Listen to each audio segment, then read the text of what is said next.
এই দেখেন এখন কয়টা বাজে, রাত্রের 8:37 বাজতেছে, 9 এপ্রিল। আর এই হলো আমাদের বর্তমান পরিস্থিতি। মোবাইলের লাইট ছাড়া আমাদের আর উপায় নাই। তো যাই হোক, আমরা এর উপরই নির্ভরশীল করি, কিচ্ছু করার নাই। এখান দিয়ে বাবা এসে বসবে, কি করবো মানে বুঝে উঠতে পারতেছি না। এখন ঘরে ধরে জিনিসপত্র, তারপরে মাছ রান্না করবো, ভিজিয়ে রাখছি। তো এই হলো বর্তমান আমাদের পরিস্থিতি, কিছু করার নাই আমার, কিচ্ছু না, আমি নিরুপায়। তো রান্নাটা শেষ হোক, নিচে থেকে পানি এনে রান্না করতেছি। সেই 2-3টা কারেন্ট চলে গেছে, গ্যাস ছিল না, পানিও ছিল না, বলে আসুক, আসার পর করি। এই করতে করতে রাত্রের এই 8:30 বাজালাম।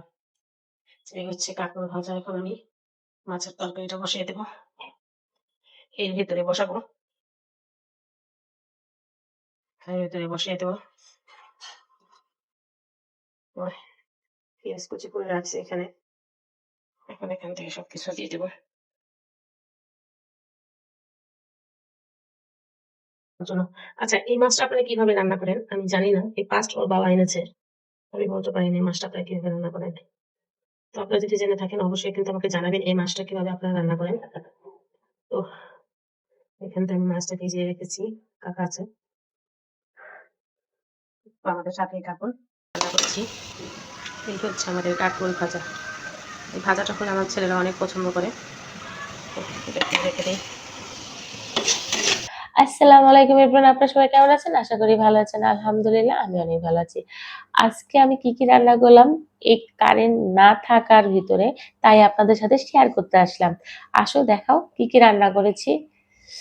এই যে দেখেন এই মাছটা, এটা সাগরের বেলে মাছ। আমি অন্তত জানি না এটা কিভাবে রান্না করতে হয়, তো আমি আমার মতো করে রান্না করেছি। আর আপনারা কিন্তু অবশ্যই আমাকে এটার এটা কিভাবে রান্না করে সেটা একটু জানাবেন। তো এটা আমি রান্না করেছি পেঁয়াজ টমেটো দিয়ে ভুনা করেছি, একটু ঝোল ঝোল করেছি। আর এখানে ছিল হলো কাঁকরোল ভাজা। তো ঘন ডাল রান্না করেছি এখানে। উফ, স্মেলটা এত সুন্দর আসতেছে যা ধারণার বাইরে। আর এখানে ছিল গরম গরম ধোয়া ওঠা ভাত। তো এই ছিল আমাদের খাবার দাবার রাত্রের, কারণ দুপুরে রান্না করতে পারিনি, বলেছি কারেন্ট ছিল না। তো যাই হোক, আমার ভিডিওটি আপনাদের কাছে কেমন লাগে অবশ্যই কিন্তু জানাবেন। আর আজকে এই সব আমি অন্ধকারের ভিতরে রান্না করেছি মোবাইলের আলো দিয়ে। বর্তমান বাংলাদেশের পরিস্থিতি কারেন্টের, তা না বললেই চলে, কারণ সবাই এর ভুক্তভোগী। তো আমি রিকোয়েস্ট করব অন্তত কারেন্টটা ঠিকঠাক ভাবে দেওয়ার, কারণ এতে আমাদের অনেকই সমস্যা হয়ে যাচ্ছে। তো যাই হোক, আমার রান্না বান্নার ভিডিওগুলো আপনাদের কাছে কেমন লাগে অবশ্যই জানাবেন। আর ভালো লাগলে লাইক কমেন্ট শেয়ার করে দিবেন। আমি ওর বাবার জন্য ভাতটা এখানে নিয়ে নিচ্ছি।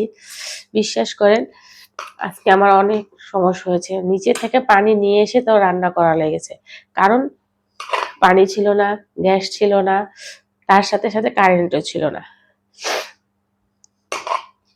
তো যাই হোক, আমাদের রান্না বান্নার ভিডিওগুলো আপনারা কিন্তু অবশ্যই লাইক কমেন্ট শেয়ার করে দিবেন।